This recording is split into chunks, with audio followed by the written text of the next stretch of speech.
Habib-habib sekarang ini kan sudah jarang yang menggunakan Habib, Mas. Banyak yang menggunakan Sayyid. Jadi saya lihat Habib-habib dari Yaman itu juga pinter juga mengikuti perkembangan istilah. Karena istilah Habib nggak begitu laku, sekarang pada ganti Sayyid semua. Bahkan di channelnya.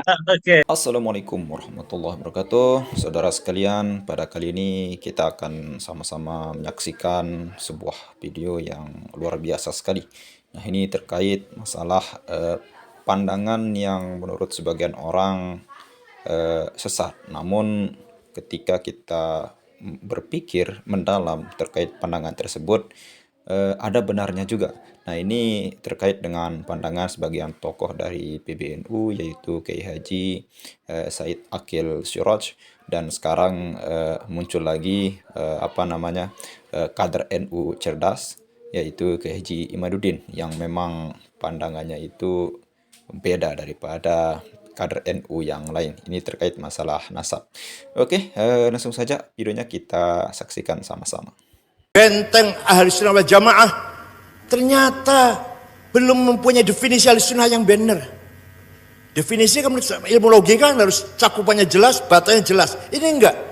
Ahli sunnah wal jamaah adalah madhab yang mengikuti salah satu madhab dua Asy'ariyah atau Maturidi dalam akidah, salah satu madhab 4 dalam fikih, salah satu madhab Ghazali atau Junaid dalam tasawuf.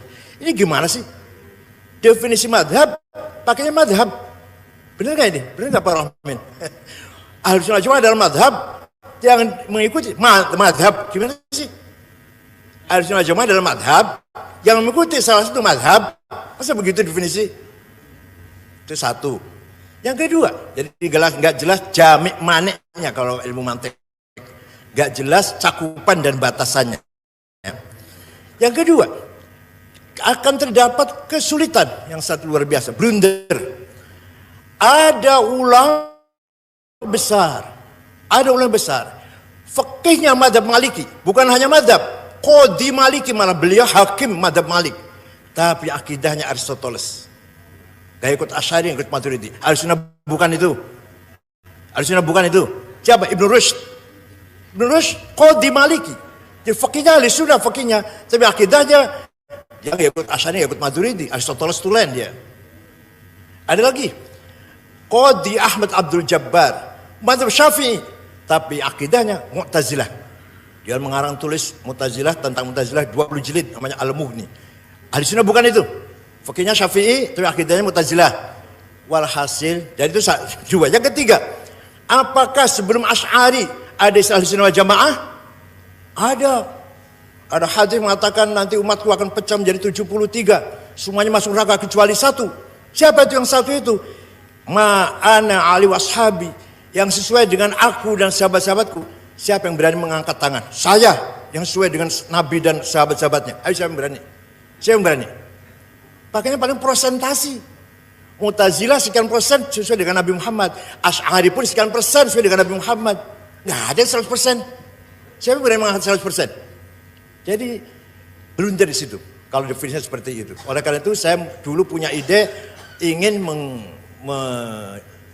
mendefine Ahlussunnah wal Jamaah, tapi tidak diterima oleh para kiai, malah disuruh istighfar, malah disuruh syahadat malah. Ya, ini menarik. Saking kritisnya bahwa Kiai Said itu diminta oleh Kiai Sepuh untuk syahadat ulang. Sebetulnya ini konteksnya hampir sama gitu ya. Konteksnya dengan Kiai Imad. Kiai Imad ketika di sebagian ulama sepuh, kemudian kalangan NU dan lain sebagainya, itu mempercayai secara husnudon bahwa habaib adalah zuriyahnya Rasulullah, tetapi Kiai Imad itu berada pada kajian anti mainstream bahwa habaib itu tidak tersambung, dan ini banyak menjadikan polemik. Bedanya bahwa mungkin ketika itu pas Buya Said ada polemik seperti itu tidak lanjut ya.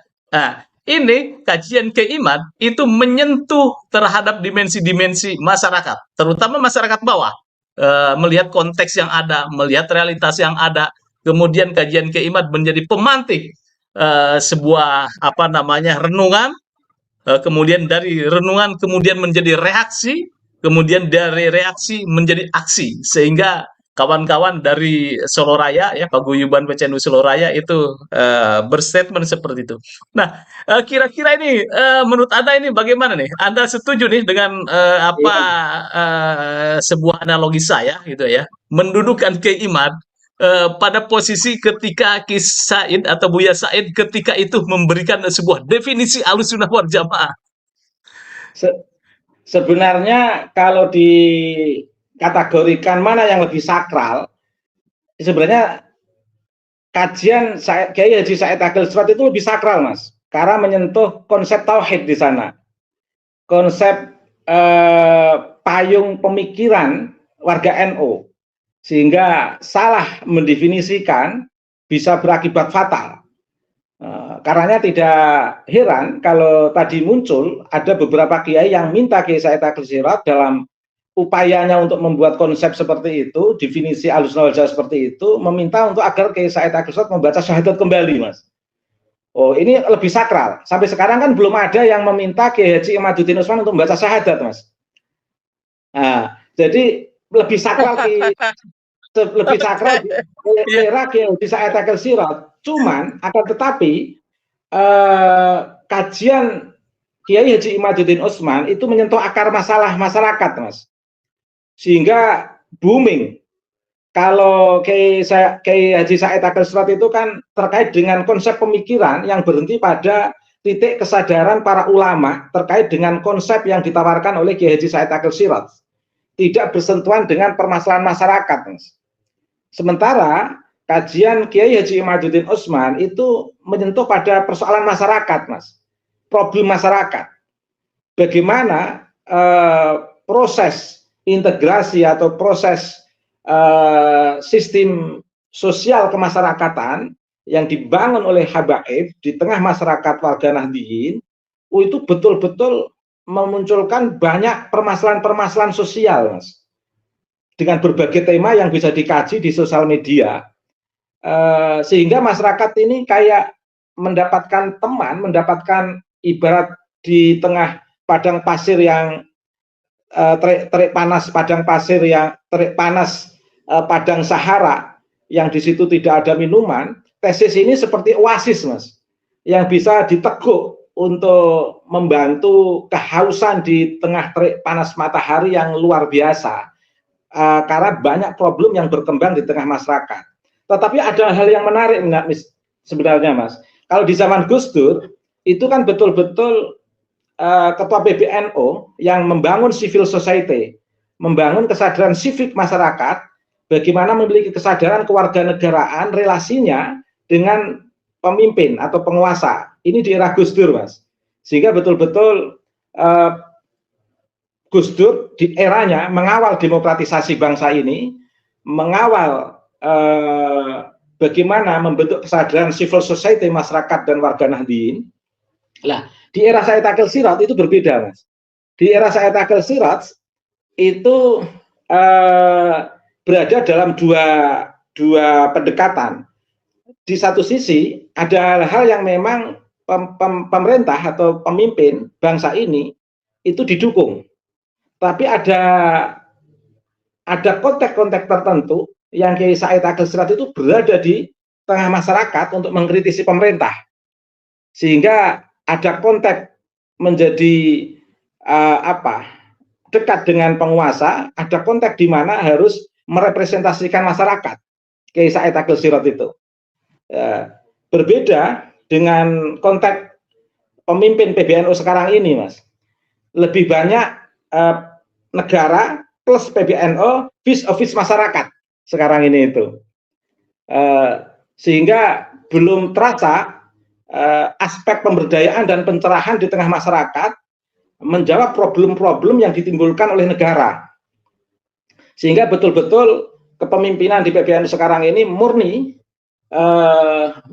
berada dalam zona aman, tidak ingin berada dalam sistem konflik sosial, Mas, sehingga problem-problem sosial itu lebih diarahkan pada bagaimana pemerintah menjawab. Padahal kita berharap PBNU itu turut memberikan pendampingan di tengah masyarakat terkait dengan problem sosial. Contoh, sebenarnya diskursus nasab ini memang tidak ada hubungannya dengan PBNU, Mas. ini betul-betul murni oknum-oknum habaib yang menjadi tokoh sentral, yang notabene juga menjadi pemimpin di Robitoh, yang betul-betul meresahkan masyarakat, sehingga memang betul-betul tidak ada hubungannya dengan PBNU. Tapi sebenarnya tidak ada salahnya jika PBNU sebagai lembaga yang memiliki otoritas keberagamaan untuk mencoba memfasilitasi bagaimana konflik ekses dari diskursus kenasaban ini bisa mendapatkan resolusi konflik yang lebih baik. Jadi sebenarnya kita sendiri sadar betul bahwa PBNU nggak ada hubungannya dengan diskursus ini, Mas. Tetapi yang menjadi persoalan ketika ada elit PBNU yang mencoba berbicara tetapi tidak berimbang, berada dalam satu posisi tertentu yang notabene justru di luar komunitas arus utama warga Nahdien. Ini kan jadi problem yang menimbulkan tanda tanya besar di lingkungan masyarakat. Saya sebagai orang yang mencintai ilmu dalam konteks ini sebenarnya tidak masalah. Apapun keputusan dan strategi yang dilakukan oleh Rais Am dalam konteks ini Kiai Haji Miftahul Akhyar, itu saya sangat menghargai, Mas. Dan apapun strategi keputusan istihad organisasi, kebijakan organisasi yang diambil oleh Kiai Haji Yahya, itu saya sangat menghargai, Mas. Mungkin ada titik yang nanti akan ada kemanfaatan. Tetapi dalam jangka dekat ini, sebenarnya kalau sekiranya belum bisa memberikan solusi, untuk sementara waktu jangan terlibat dulu. Nanti malah menimbulkan chaos perspektif masyarakat yang mengeluarkan asumsi-asumsi yang selama ini kita baca di komentar-komentar sosial media itu kan saya sangat ngeri, Mas. Beberapa kesempatan saya membaca komentar-komentar sosial media, saya itu nangis. Karena dalam kondisi apapun yang mereka kritik, yang sangat keras begitu, itu adalah orang tua saya. Makanya dalam beberapa kesempatan saya memastikan kita harus jaga akhlakul karimah, jaga moralitas, menghargai dalam kondisi apapun. Itu adalah orang tua kita. Nah, adapun kajian saya malam ini kan dalam perspektif membaca strategi pemikiran, Mas, bukan dalam konteks dalam konteks apa yang bersifat dalam tanda kutip katakan begitu. Terima kasih, Mas.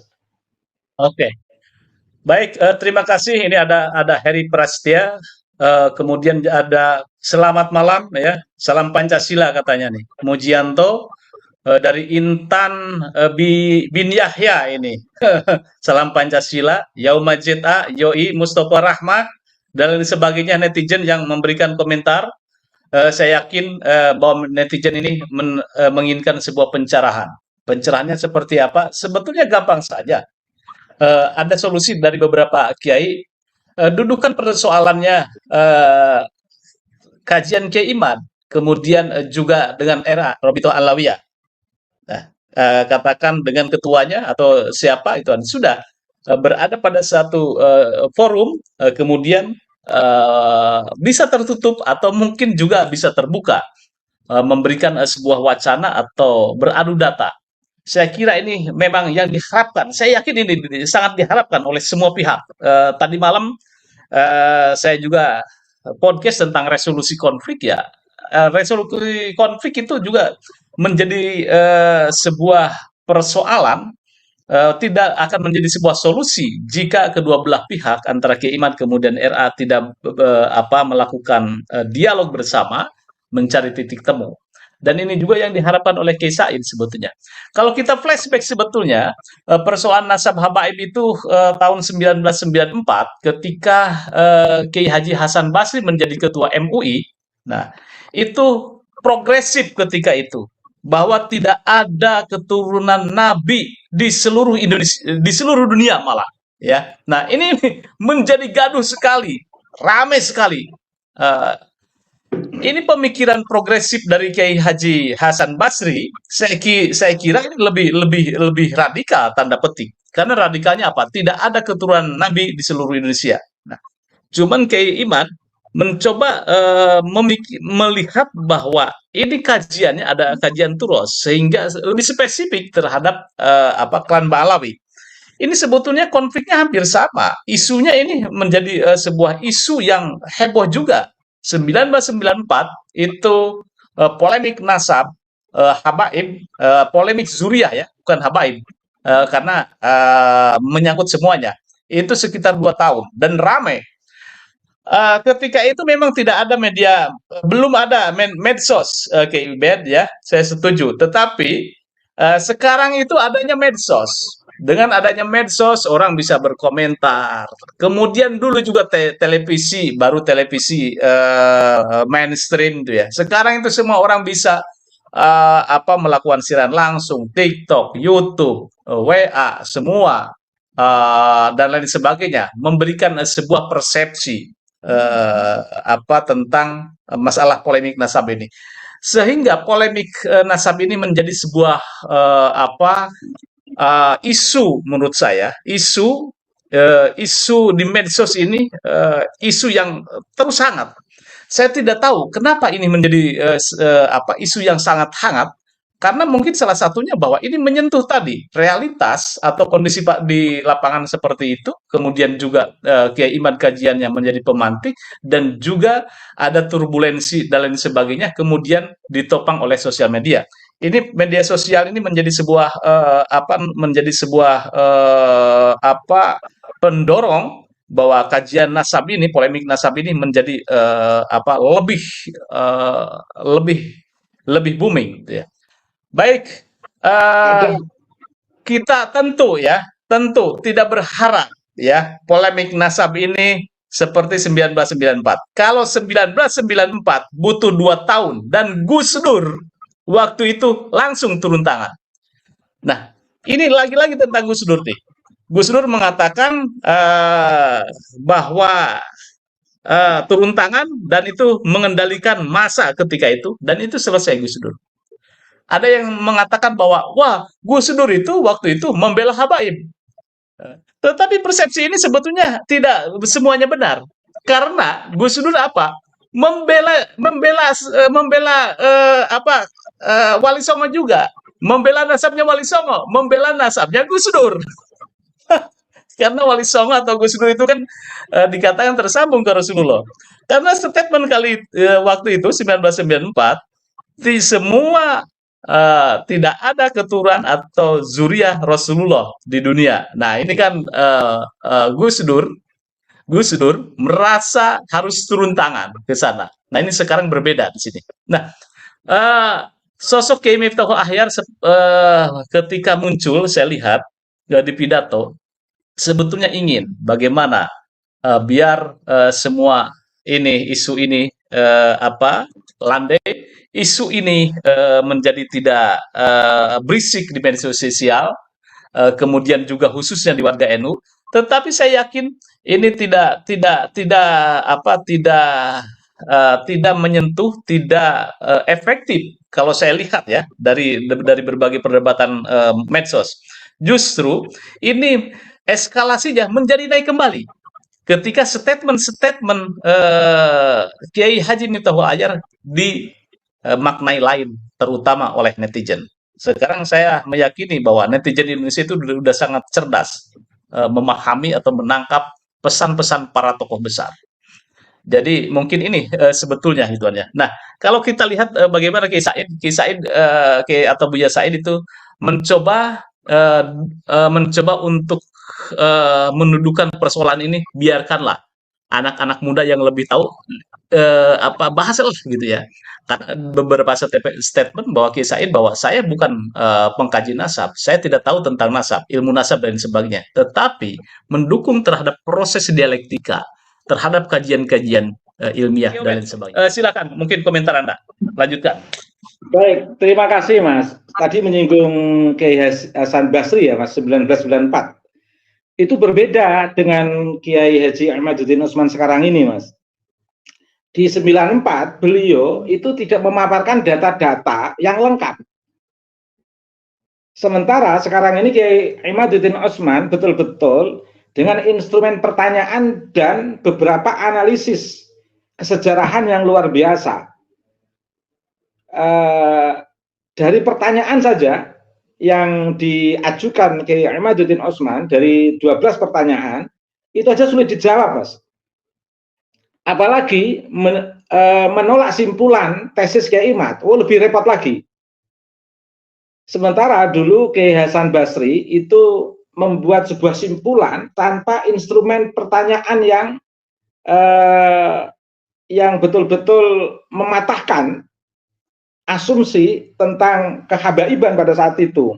Nah, jadi berbeda dengan sekarang. Sekarang ini kan Kiai Imaduddin Osman itu akan memiliki pertanyaan yang sulit dijawab dan simpulan tesis yang sulit dipatahkan, Mas.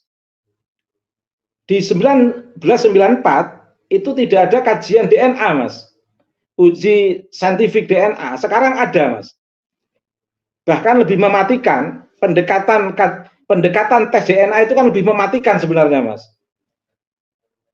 Belum lagi ada kajian filologi. Saat 1994 kan belum ada ini semua, Mas. Kemudian Gus Dur saat itu betul-betul bisa memberikan penjelasan secara argumentatif tentang historisitas Wali Songo dan para dzuriyahnya, Mas, dengan beberapa data yang ada. Kalau jawaban Gus Dur pada saat itu mengacu pada murni data Habib, itu nggak bisa dipertanggungjawabkan juga, Mas. Nah, jadi karena konteks istilah yang berkembang adalah istilah Habib, maka yang dijadikan terminologi pembelaan oleh Gus Dur itu juga dengan istilah terminologi Habib, Mas. Sebagaimana Kiai Hasan Basri, terminologi yang dipakai juga terminologi Habib. Sama sebenarnya, Mas, dalam konteks apa yang telah sering disampaikan oleh Hadratus Syekh Kiai Haji Maimun Zubair. Kiai Haji Maimun Zubair itu kan sangat percaya dengan istilah cucu Nabi, Mas. Karena terminologi yang muncul di permukaan yang kuat adalah istilah Habib, maka Mbah Maimun selalu menyebut istilah Habib. Tapi sebenarnya kalau kita analisis dari terminologi Habib ini, yang muncul dari ungkapan Mbah Maimun itu sebenarnya bukan dalam konteks Habib Yaman saja sebenarnya, Mas. Tapi cucu Nabi yang lain. Bahkan di beberapa kesempatan Mbah Maimun itu pesan kepada tokoh-tokoh tertentu yang sampai kepada saya, di antara pesannya itu adalah sebenarnya di Indonesia ini itu ada Habib yang mastur, yang tidak nampak, dan ada Habib yang nampak. Bahkan Mbah Maimun mengatakan Habib yang tidak nampak ini yang lebih malati. Dan mereka ini adalah dari dzuriyah Wali Songo, Mas. Nah, jadi ketika Mbah Maimun mengungkapkan istilah Habib, itu sebenarnya dalam konteks meminjam istilah yang sudah berkembang saja, Mas. Tapi itu tidak bisa diasumsikan hanya Habib dalam konteks Al-Yamani, Klan Ba'alwi. Itu sebenarnya Habib juga dalam konteks dari dzuriyah Wali Songo juga, Mas. Nah, jadi istilahnya ikut tren zaman yang muncul Habib, maka istilah Habib yang dimunculkan. Tidak bedanya dengan Habib-Habib sekarang ini, Mas. Pasca riset Kiai Imad, Habib-Habib sekarang ini kan sudah jarang yang menggunakan Habib, Mas. Banyak yang menggunakan Sayyid. Jadi saya lihat Habib-Habib dari Yaman itu juga pinter juga mengikuti perkembangan istilah. Karena istilah Habib nggak begitu laku, sekarang pada ganti Sayyid semua. Bahkan di channelnya di channelnya Habib Bahar pun disebut Sayyid. Padahal pernah suatu ketika sebelum ada tesis Kiai Imad, mereka dipanggil Sayyid itu nggak mau karena dikira merendahkan. Sayyid itu yang masih kecil, kalau sudah balik Habib begitu. Tapi ternyata yang balik-balik sekarang juga nggak mau pakai Habib, pakainya Sayyid, Mas. Ini kan artinya sebenarnya tren istilah sebenarnya, Mas. Padahal istilah Sayyid Syarif itu sudah dipakai sejak Wali Songo. Jadi gini, saya ingin meyakinkan kepada publik, ketika Gus Dur membela Habib, itu tidak hanya Habib dalam konteks Hadromi, tapi karena istilah Habib yang tren, maka Gus Dur menggunakan istilah Habib, tapi diksi itu sebenarnya juga memuat cucu Nabi yang lain. Sama Mbah Maimun juga begitu. Ketika Mbah Maimun menghormati Habib, itu sebenarnya bukan Habib dalam konteks Yaman, Mas, tapi Habib dalam konteks cucu Nabi yang lain dari Wali Songo. Nah, ini yang perlu saya klarifikasi secara publik, sehingga jangan sampai publik itu menerjemahkan istilah yang dikeluarkan Mbah Maimun dalam konteks Habib itu adalah murni Yaman, tidak. Karena dari dialog-dialog beliau kepada beberapa tokoh memunculkan istilah Habib, diksi Habib itu dilatar belakangi juga satu sistem klan yang di situ juga diambil dari Dzurriyyah Wali Songo. Dan perlu diketahui juga Al-Mukarram Mbah Fadl Senori di karya beliau itu juga tidak menyebutkan klan dari Ubaidillah itu, Mas. Jadi begitu, Mas. Terima kasih. Oke, saudara sekalian, sudah kita sama-sama saksikan sebuah paparan panjang dan lebar dari Kiai Haji Ubaidillah Tamamunji. Nah, jadi ini narasumber konsisten di Pada Suka TV. Nah, jadi ada beberapa hal di catatan saya yang luar biasa sekali. Beliau sampaikan panjang dan lebar. Ini terkait masalah salah satu statement daripada Kiai Haji Said Akil Siraj yang memang menurut pandangan kalau kita lihat dari segi kacamata ilmu yang dangkal, ya disuruh ketika disuruh sahadat lah. Menurut sebagian para kiai, beliau disuruh sahadat dulu ketika beliau memaparkan sebuah pandangan terutama masalah keyakinan. Nah, ada beberapa hal yang Kiai Haji Ubaidillah Tamamunji sampaikan yang dapat saya tampilkan di sini. Jadi yang pertama yaitu Kiai Haji Imaduddin itu menjawab persoalan masyarakat. Nah, jadi itu statement awal beliau tadi. Nah, ini terkait masalah bab nasab ini. Nah, Kiai Haji Ubaidillah diklaim bahwa oleh sebagian kawan-kawan dari pembela beliau, salah satunya itu Kiai Haji Ubaidillah, bahwa Kiai Haji Imaduddin itu menjawab sebagian persoalan masyarakat. Nah, ini terkait masalah oknum-oknum Habib yang meresahkan gitu. Nah, tidak hanya meresahkan bagi sebagian besar daripada warga Jawa, Jawa Timur, Jawa Barat, dan Jawa Tengah, namun ini pernah terjadi di Provinsi Nusa Tenggara Barat. Salah satu oknum Habib yang menghina salah satu orang nomor satu di NTB, yaitu Tuan Guru Bajang Kiai Haji Muhammad Zainul Majdi MA. Nah, itu salah satu Habib yang mengkritik Tuan Guru Bajang dengan salah satu kata-kata yang tanda kutip tidak sopan, yaitu sebagai penjilat. Nah, ini yang dikatakan ke Tuan Guru Bajang, salah satu tokoh NTB, dan akhirnya warga NTB khususnya organisasi NUDI datang ke rumah oknum Habib ini dan meminta klarifikasi. Nah, itu salah satu oknum Habib yang meresahkan. Nah, Kiai Haji Imaduddin datang sebagai menjawab persoalan itu dengan salah satu tesisnya yang menggugat bahwa batalnya atau terputusnya daripada nasab Ba'alawi itu. Itu yang pertama. Dan yang kedua, PBNU era sekarang terlalu ingin berada pada zona yang nyaman gitu. Nah, ini terkait masalah PBNU, terkait dengan tubuh dari PBNU itu sendiri yang terlalu nyaman gitu. Beda era dengan Gus Dur atau Kiai Haji Said Akil Siraj. Banyak pemikiran-pemikiran PBNU yang luar biasa sekali. Seperti istilah dari Kiai Haji Ubaidillah yang kemarin kita sama-sama saksikan, bahwa sebagai piir mudoreknya berdakwah seakan-akan mengikuti perkembangan zaman gitu dengan apa yang terjadi sekarang. Nah, kalau sekarang itu kalau bisa kita bilang lebih pasif lah. Tidak ada, ya bisa, kalau kita lihat dari kacamata ilmu yang dangkal, ya itu saja gitu. Ya, pembahasannya baik itu pemikirannya itu saja gitu. Tidak ada terobosan-terobosan yang memerlukan pemikiran yang sangat dalam. Nah, itu kalau kita lihat di era Gus Dur atau era Kiai Haji Said Akil Siraj. Nah, itu yang kedua. Dan yang selanjutnya yang Kiai Haji Ubaidillah sampaikan tadi terkait masalah PBNU tidak ada hubungannya dengan diskursus ini. PBNU seharusnya memfasilitasi. Nah, ini terkait masalah konflik antara Kiai Haji Imaduddin dan kawan-kawan dan Robitoh Alawi. Nah, menurut Kiai Haji Ubaidillah, seharusnya PBNU beserta jajarannya ini memfasilitasi, menengahi lah. Artinya membuat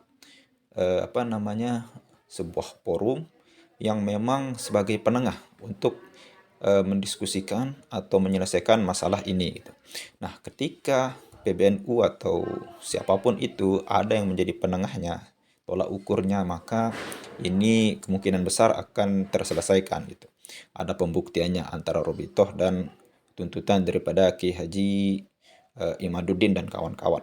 Nah, yang selanjutnya Ki Haji Hasan Basri 1994. Nah, ya ternyata saudara sekalian pada tahun 1994 itu ada juga yang menuntut atau membatalkan nasab daripada Ba'alawi ini. Ternyata bukan isu sekarang itu nasab ini, isu yang sudah lewat. Nah, itu yang bernama Ki Haji Hasan Basri. Tapi bedanya dengan Ki Haji Imaduddin, kalau dulu itu memang data yang beliau sampaikan mudah terpatahkan, akhirnya redup dengan sendirinya. Beda dengan Ki Haji Imaduddin yang memang dengan data yang kuat, data yang valid, dari berbagai sumber, dan salah satu kesimpulan yang kuat sulit dipatahkan oleh Robitoh Alawiyin yang tidak setuju dengan pendapat beliau. Dan ini salah satu senjata tempur yang luar biasa sekali dari Kiai Haji Imaduddin, yaitu tes DNA. Hanya satu Habib saja yang berani tes DNA, yaitu Habib Ja'far. Dan itu pun terbukti bahwa gen beliau itu lebih ke gen Prancis. Ya, itu saja. Ya, mungkin hanya itu saja yang dapat kita sampaikan pada kali ini. Semakin hari saya ikuti, semakin menarik juga pembahasan nasab ini. Mudah-mudahan subscriber daripada Hamzah Nadi Channel tidak bosan-bosannya untuk menonton daripada permasalahan nasab ini. Oke, sekian. Assalamualaikum warahmatullahi wabarakatuh.